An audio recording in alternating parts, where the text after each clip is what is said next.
Garber. You have 2 CDs on your belt. The most recent is called Here's to Life. Tell me about something about the process for you in making a record. The most challenging thing is to find the material that is redolent with emotion and substance that rings true to some core within you. And at the same token, one can't be too selfish. It has to be something that other people are going to enjoy at the same time. But I think that choosing songs, as with when you're performing, that it has to have some core of truth within that you can relate to, so that what appears or what people hear is the truth, and it hasn't been contrived in any way. Do you find that the lyrics of a song have a different meaning at this time? You know, this stage of your life is, you know, maybe when you sung a song in your 20s. Find a little difference there? Absolutely. I think with these particular songs that we are fortunate enough to perform, that have been written by the most incredible composers, you have to have lived in a way that you can interpret those lyrics because you've lived them.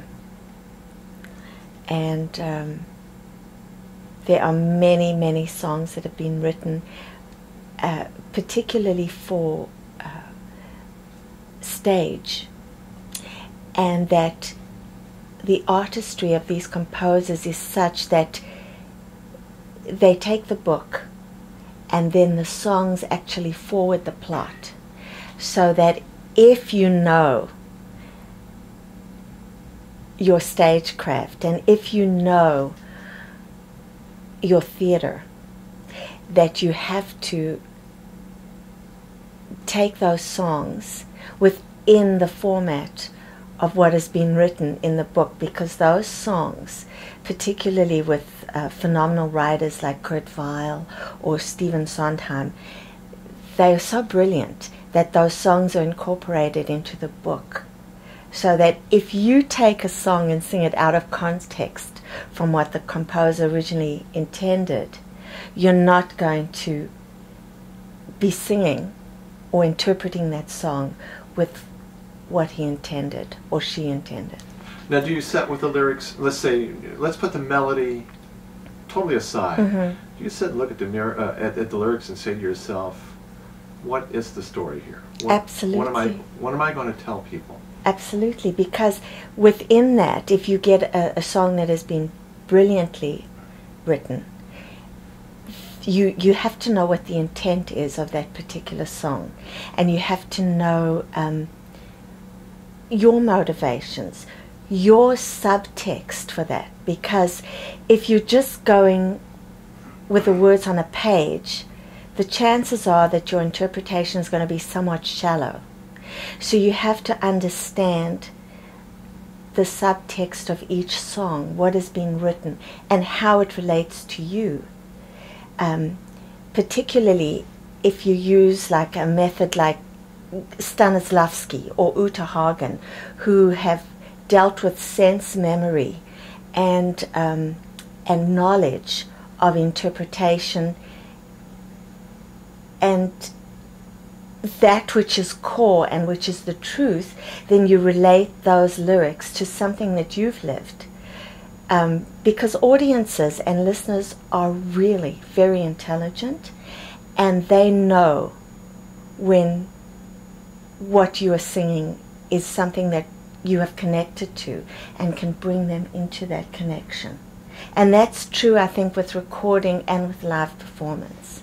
Now, you're also well known that you and the stage have a great kinship. Mm-hmm. For a lot of performers, there's a certain unease about it, but you seem to command the stage when you walk out on it. Now, does this come from your training in South Africa, or your theatrical training? Or? Absolutely. I think that you have to have a knowledge of stagecraft as such, so that you understand your space. So there's never, ever, ever a time that before performance in concert that I do not go out and pace the stage and get the feel of that stage. It's really important that when you come out, that is your space, that you own that, and that you feel at ease with it. Because if you don't, how are you going to make your audience feel at ease? How are they going to sit back in their chair and relax and go, I think she knows what she's doing up there? Otherwise they're tense. So you have to feel that. You have to feel the connection. I know that there are a lot of actors and a lot of singers. If you look at K.D. Lang, who is one of the most incredible performers, as far as feeling the song within her soul and her gut, see if you ever see her wearing shoes, a pair of shoes. She will take them off to feel that floorboard, to feel the connection with that stage and root herself. Now, how do you bring that same, let's say, empathy for a song into a studio? I mean, because a studio can be very cold. And how do you find that level of comfort? For me, I find that being in a studio is a total privilege. And it surrounds me with, it's a feeling of silence, and it's like a cocoon to me, so that when I'm there, I'm never so happy as in a studio, because I know that whatever I'm feeling, that whatever I've connected to within that silence is a magic and a joy, that is my space and that is my silence that gives me the freedom to create. Now, how do you feel about that so much is given to the young, and that at this stage in your life you're probably singing better than you've ever sang in your life, and you're probably happier than you've ever been on the stage? Do you sort of have a little, is there a little, I don't know, you say, I wish I had all of this earlier on? Well, I think that's so beautiful what you've just said, and I think it was George Bernard Shaw who said that youth is wasted on the young. Mm-hmm. And in a way I think it is, because when we're young we have no sense of appreciation, we have no sense of what has been given.